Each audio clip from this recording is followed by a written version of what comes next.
Hello කොහොමද ඔයගොල්ලෝ හැමෝටම මම හිතනවා ඔයගොල්ලෝ හැමෝම ගොඩක් හොඳින් ඉන්නවා කියලා.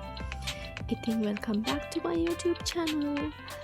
අදත් මම ඇවිල්ලා ඉන්නේ ඔයගොල්ලන්ව මගේ ජර්නි එකේ එකගෙන යන්න. ඔයගොල්ලෝ දන්නවා ඉතින් මම trainee teacher කෙනෙක් හැටියට එහෙමත් නැත්නම් student teacher කෙනෙක් හැටියට UK වල දවසක් ගෙවෙන්නේ කොහොමද කියන එක තමයි ඔයගොල්ලන්ට මම අද අරගෙන එන්න හිතුවේ. ඉතින් මේ විදිහට ගෙදරින් ගිහිල්ලා බස් එකේ ගිහිල්ලා හෝම ට්‍රේන් එක ගන්නවා. මේ දවස්වල අපිට මාර රස්නේ මාර අවුවයි සහ දැන් මගේ ට්‍රේනින් පීරියඩ් එකේ අන්තිම කාලේ ගෙවෙන්නේ. ඉතින් හරිම මහන්සි නින්ද අඩුයි ටිකක් අපහසුවෙන් තමයි මේ දවස්වල ඉන්නේ. ඔයගොල්ලන්ට පේනවා ඇති මගේ මූණ දැක්කහමත් හරිම මහන්සි පාටයි. පිම්පල්ස් එනවා ඒවල ගොඩක් ප්‍රශ්න තියෙනවා. හැබැයි එහෙම කියලා ඉතින් අපිට අතාරින්න බැහැනේ. කොහොම හරි මේක කරගෙන යන්නම වෙනවා. ඉතින් ඔය විදිහට තමයි මම ඉස්කෝලේට යන්නේ. ට්‍රේන් ස්ටේෂන් එකේ නැගලා ඊළඟ ට්‍රේන් ස්ටේෂන් එකකින් බැහැලා මට එක ට්‍රේන් ස්ටේෂන් එකකට යන්න තියෙන්නේ. හැබැයි ඉතින් පස්සේ එක ලයින් එකක් ගත්තොත් මට පයින් යන්න පුළුවන්. අනිත් එකකින් ගත්තොත් මට බස් එකේ යන්න පුළුවන්. මේ මම ගිහිල්ලා තියෙන්නේ බස් එකකින් යන එක. ඉතින් එතනම තියෙන පොඩි දැනකින් මම කොෆි එකක් අරගෙන එහෙම කොෆි එකක් බීලා ඉතින් මේ විදිහට උදේම ඉස්කෝලේට යනවා. මේ දවස මට පොඩ්ඩක් විශේෂයි. මොකද මේ ඉස්කෝලේදී ඇත්තටම මට තනියම ක්ලාස් එක හැන්ඩල් කරන්න හම්බුණ පළවෙනි දවස. මොකද මේ දවසේ මගේ මෙන්ටර් ඉස්කෝලේට ආවේ නැහැ. ඉතින් ලොකු දවසක්. එතකොට හැමදේම එදා දවසේදී මම තමයි හැන්ඩල් කරන්න ඕනේ. මුළු ක්ලාස් එකෙන් බලා ගන්න ඕනේ. වෙන ඇඩල්ට් කෙනෙක් ක්ලාස් එකේ නැහැ. ඉතින් ළමයි 25 දෙනෙක් විතර හැන්ඩල් කරගන්න ඕනේ.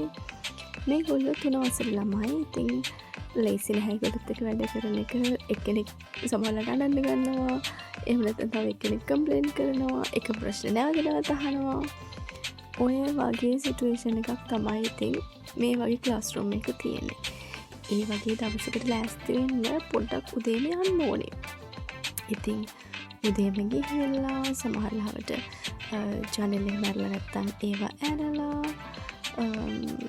එතකොට එදා දවසේදී මගේ ID එක print කරපු එක මාරු කරගෙන මේ විදිහට කම්පියුටර් එක ඔන් කරගෙන ස්ක්‍රීන් එක ඔන් කරගෙන දවසේ වැඩ පටන් ගන්න වෙලාව තමයි මේක.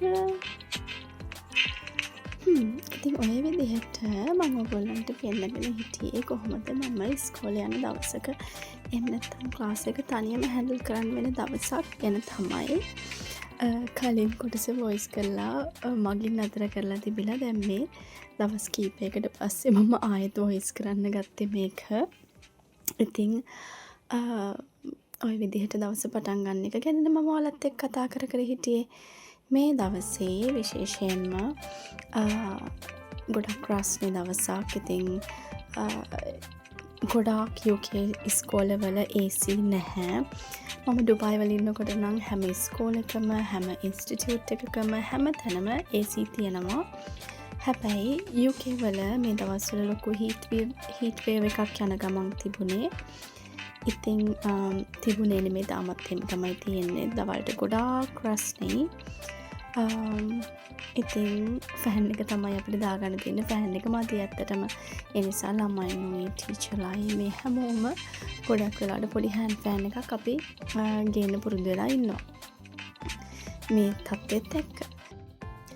ඉතින් මේ ඔයාලට පේන්න තියෙන්නේ මෙහි 3 වසරේ පන්ති කාමරයක්.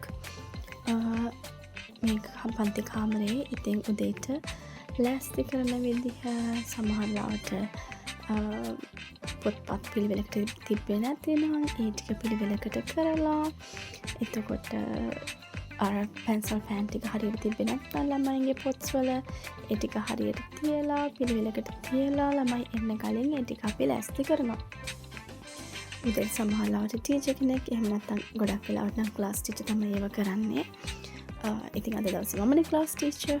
මොකද ඒගොල්ලන්ගේ ක්ලාස් ටීචර් අද ඉන්නේ නැහැ. එහෙම නැත්නම් මගේ මෙන්ටෝර් මාව ට්‍රේන් කරන කෙනා අද එන්නේ නැති නිසා ඒ දවස මගේ. ඉතින් මම පුරුදු පුහුණු වෙන කාලය අතරතුරත් එයා හිටියත් ඒ වැඩ ටික ඔක්කොම මම තමයි කරන්නේ. ඉතින් හැමදේම ගොඩාක් පෙර සූදානමක් සහිතව තමයි මෙහි ඉස්කෝලවල වැඩ කටයුතු සිද්ධ වෙන්නේ. මම කියන්නේ නැහැ හැම ඉස්කෝලේකම තත්ත්වය ඒකයි කියලා. ඒක ඉස්කෝලෙන් ඉස්කෝලේට වෙනස් වෙනවා බොහෝ දුරට. ඒ කොහොම වුණත් ඒක හොඳ ඉස්කෝලයක් නම් එහෙම නැත්නම් මෙහි තියෙනවා ඔෆ්ස්ටඩ් කියන එක එකෙන් outstanding rating එකක් දීලා තියෙනවා නම් ඒ ඉස්කෝලේ ගොඩාක් වෙලාවට preparations හරිම වැඩි. ටීචර්ස්ලා වුණත් උදේම එන්න ඕනේ. පරක්කු වෙලා තමයි ඉස්කෝලෙන් යන්න පුළුවන්. මොකද ගොඩාක් ප්‍රෙපරේෂන්ස් ඉස්කෝලේ වෙලාවට කලිනුයි පස්සේ කරන්න තියෙනවා. එතකොට අපේ ප්‍රෝග්‍රෑම් එකේ පුහුණුවීමක් විදිහටත් අපිට 8ට කලින් ඉස්කෝලේ යන්නත් ඕනේ. ඒ වගේම 4:00 වෙනකන් ඉස්කෝලේ රැඳී ඉන්නත් ඕනේ. ඒක අනිවාර්යයෙන්ම බලන දෙයක්. ඉතින් මේ ඔයගලන්ට පේන්නේ මම දවසට සූදානම් වෙන විදිහ. එදා දවසේ දේවල් අමතක නොකර මම ඔය පොතේ ලියාගෙන තියෙනවා මොනවද මම ලෑස්ති වෙන්න ඕන දේවල්. ඊට කලින් මගේ මෙන්ටොත් එක්ක සහ එහා පන්තියේ ටීචර්ත් එක්ක කතා කරගන්න ගමන් මේ දවසේදී කවර් වෙන්න ඕන දේවල් මොනවද? ඒ වගේ දේවල් මම නෝට් ඩවුන් කරගත්තා. මොකද මේ දවසේ මට මතක විදියට ළමයිට රිහර්සල්ස් තිබුණා. එතකොට ඒක ඒ වෙලාවට හරියට ළමයි වෙක් කියන්න ඕනේ. එහා පන්තියේ ළමයි යන්නේ වෙනම වෙලාවක. ඒ හැම දෙයක්ම මම නෝට් කරගෙන තිබුණේ. ඊට පස්සේ පොඩි ස්ටිකි නෝට්ස් වලත් මම ඒවා නෝට් එකක් දාන්න තිබුණා. වාසනා වාසනා වාසනා. Nice name. Where you from? I'm from Sri Lanka. Oh, Sri Lanka. Yeah. Thank you, Miss.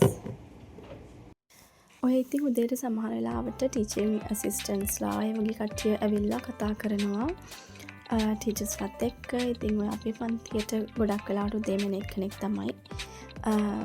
මගෙත් ඉතින් ගොඩක් විස්තර කතා කරන්න හම්බෙලා නැහැ. ඉතින් උදේට හෙලෝ කොහොමද කියලා කතා කරන ඇරුණම අද මම විතරයි පන්තියේ ඉන්නේ කියලා දැකපුවාම ඉතින් එයා මගෙන් නම කොහෙන්ද එහෙම කියලා ඇහුවා.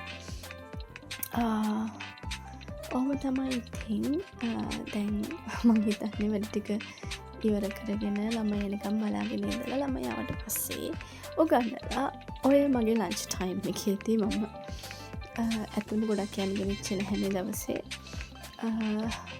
ඉතින් පොඩි චිප්ස් එකක් නැත්නම් මේ ක්‍රිස්ප්ස් කියලා කියන්නේ. එහෙම කාලා පොඩි ඔරෙන්ජ් ජූස් එකක් බීලා තමයි මම ඉදා දවසේ ගත කරගත්තේ. මේ දවස් කීපයම මේ ඇත්තටම දවස් කීපෙ නෙමෙයි මේ සති ගානම ඔය විදිහට අඩුවෙන් අර එක ඒවා කාලා කියන්නේ හරියට කෑම කැවුන්නේ නැහැ. අපි ලංකාවේ ඉතින් ගොඩක් වෙලාවට බත් කනවනේ. ඒ වගේ බත් කැවුන්නේ නැහැ. හරියම නරක දේවල් තමයි මගේ ඇඟට ගියේ. ඒවත් එක්ක ඇත්තම කතාව මම අසනීප වුණා අන්තිම සතිය වෙද්දී කියන්නේ.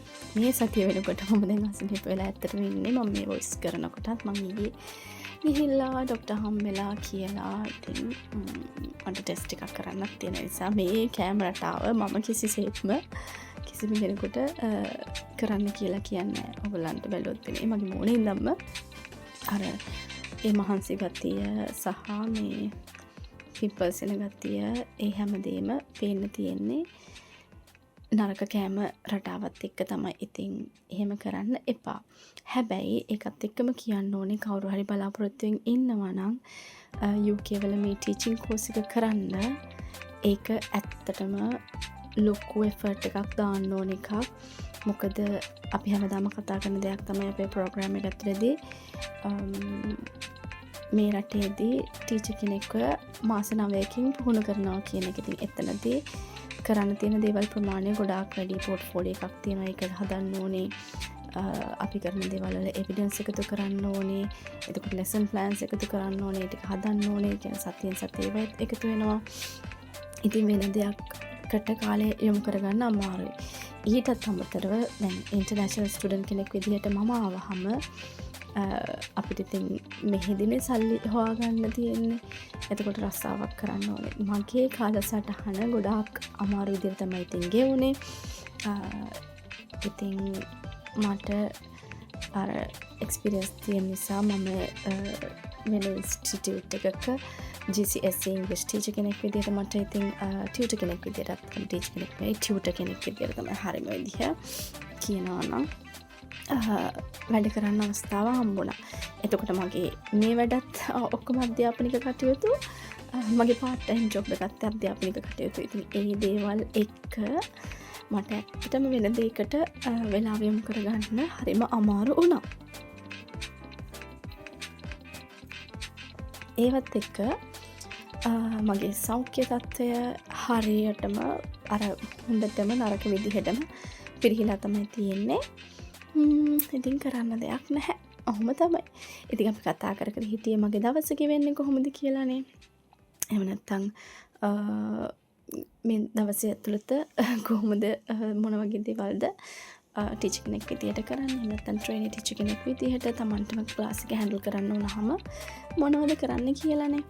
ඉතින් දැන් ඔය ලන්ච් ටයිම් එකෙන් පස්සේ ඊට පස්සේ අපි වෙලාව තිබුණා ඉගෙනගෙන ඊට පස්සේ ප්‍රයිමරි ටීචර් කෙනෙක් විදිහට වැඩ කරනවා නම් අනිවාර්යෙන්ම ඕගොල්ලන්ටත් කාට වුණත් උගන්වපු පාඩම අර මොනවද කියන්නේ කරෙක්ෂන්ස් කරන්න වෙනවා. ඉතින් ඒක තමයි ඕගොල්ලන්ට මේ දකින්න තියෙන්නේ. ඒ කරෙක්ෂන්ස් කරන එක හරිම ඉම්පෝටන්ට්. මොකද එහෙම කරාට පස්සේ වැරදි මොනවා හරි තියෙනවා නම් ඒ ළමයිට ඊළඟ දවසේ පාඩම් පටන් ගන්න කලින් පොඩි වෙලාවක් අරගෙන ඒ දේවල් නිවැරදි කරන්න පුළුවන්. ඉතින් ඔය ටික තමයි මට දවසක වෙන දේවල් ඔයගොල්ලන්ට පෙන්වන්න තියෙන්නේ. ගොඩක්ම මගේ මේ ට්‍රේනිං පීරියඩ් එක ඇතුළතදී ක්ලාස් එක තනියම හැන්ඩල් කරන්න උනහම දවසක් ගෙවෙන විදිහ. මම ක්ලාස් එකක් හැන්ඩල් කරපු තනියම හැන්ඩල් කරපු පළවෙනි වතාව නෙවෙයි. හැබැයි මේ ඉස්කෝලේ මම අලුත් එහෙම හම්බුන පළවෙනි වතාව සහ එහෙම වැඩ කෙරෙන විදිහ මට රෙකෝඩ් කරගන්න පුළුවන් වුණ පළවෙනි වතාව මේක. ඉතින් තවත් වීඩියෝ වලින් හම්බ වෙමු. මම හිතනවා ඔයගලන්ට පොඩි අදහසක් මේ ගැන ගන්න පුළුවන් නැති කියලා. ඉතින් මගේ බලාපොරොත්තුව තවදුරටත් ලංකාවේ ටීචර්ස්ලට උදව් කරන එක. එහෙනම් ගිහින් එන්නම්. බොහොම ස්තුතියි ඔයගොල්ලෝ හැමෝටම. Bye bye.